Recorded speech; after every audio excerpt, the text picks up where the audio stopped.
Trump চালায় না ভারতবর্ষের বিজেপি সরকার চালায়, এই প্রশ্ন দেখা দিয়েছে।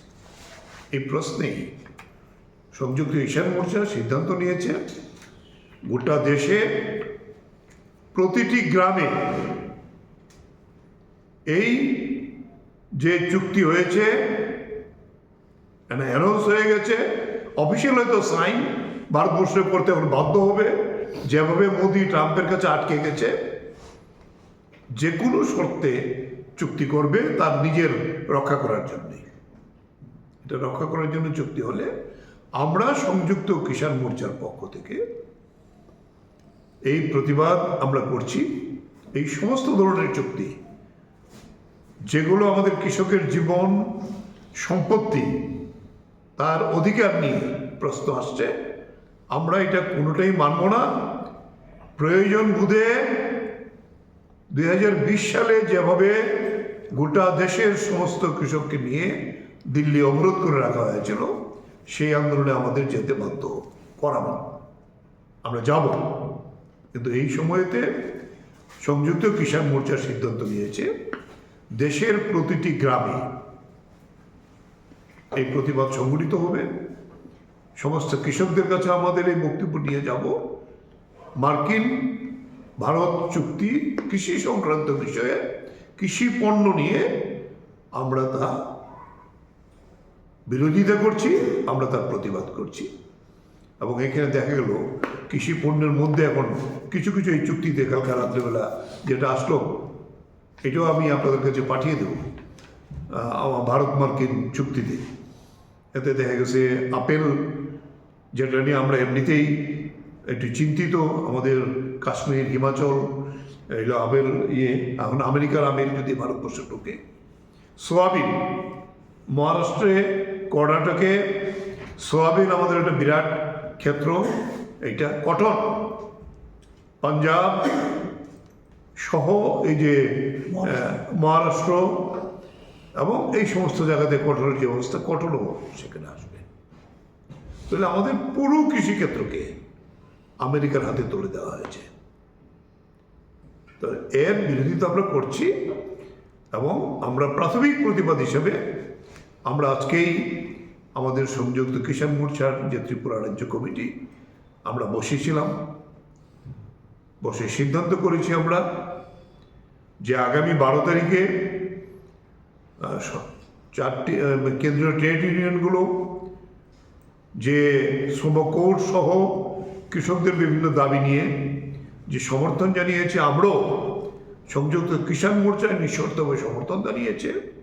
শহরে কারখানায় হয়তো শ্রমিকরা এই ধর্মঘটে সামিল হবেন, এন্টায়ারলি গ্রামীণ বাজার ইত্যাদিতে ধর্মঘট করে আমরা এই ঐক্যবদ্ধ প্রতিবাদ 12ই ফেব্রুয়ারি আমরা করব।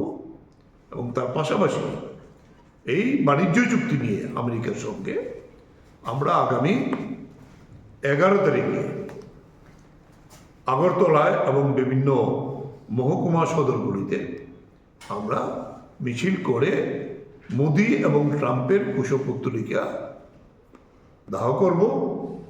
এবং আমরা এর পরবর্তী পর্যায়ে 12 তারিখের পরে আগামী 1 সপ্তাহ রাজ্যের প্রতিটি পঞ্চায়েতে আমাদের সংযুক্ত কিষাণ মোর্চার অন্তর্ভুক্ত সংগঠনগুলো আমরা একযোগে আমরা প্রত্যেকটা গ্রামে প্রতিবাদ আমরা সংগঠিত করব। এখানে মোদি এবং ট্রাম্পের কুশপুত্তলিকা আমরা পড়িয়ে প্রতিবাদ করব। এরপরে আমাদের সংযুক্ত মোর্চার আবার মিটিং হবে এর মধ্যে 12 তারিখের পরে। আরও বিস্তৃত যে কর্মসূচি আছে আমাদের রাজ্য তাকে কার্যকরী করার জন্য আমরা ব্যবস্থা করব। এখানে আরেকটা কথা আমাদের রাজ্যের সম্পর্কে বলতে হয় যে ধান কেনার সিদ্ধান্ত সরকার নিয়েছে আগামী গত 7 দিন আগে 28 তারিখ থেকে তারা ধর্মনগরে শুরু করেছে। ধান চলে গেছে ফরিয়াদের কাছে, কৃষকের হাতে ধান নেই। তারপরেও যে দাম দিয়েছে 23 টাকা 29 পয়সা, এইটা আমরা বলছি, আমরা দেখেছি হিসাব করে যে আমাদের যে নির্ধারিত মূল্য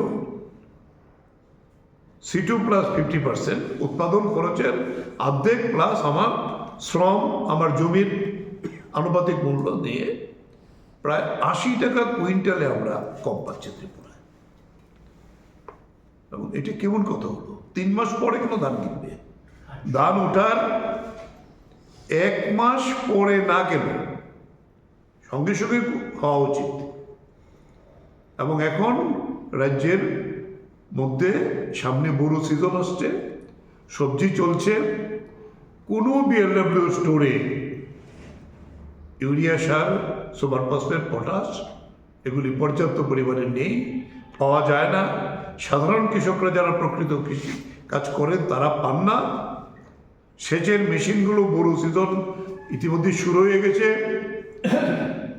দেখা গেছে যে সেচের মেশিন প্রায় অচল হয়ে পড়ে আছে এবং এগুলি সারাইয়ের কোনো ব্যবস্থা নেই। তাই আমরা বলবো যে এই জিনিসগুলো রাজ্যের ক্ষেত্রে প্রযোজ্য। ধান কেনা, এইভাবে ধান কেনার প্রতিবাদ করছি এবং প্রকৃত মূল্য এমএসপি দিতে হবে এবং ধান কেনার কেন্দ্র বাড়াতে হবে। এত দূর থেকে যদি কৃষকদের আনতে হয় তার পয়সা তো আর সরকার দেয় না, আবার বস্তাও নাকি দিতে হয়। সব মিলিয়ে সেখানে যারা করিয়া তাদের লাভ হচ্ছে, প্রকৃত কৃষকের লাভ হচ্ছে না। সার, বীজ এগুলো অপ্রতুল।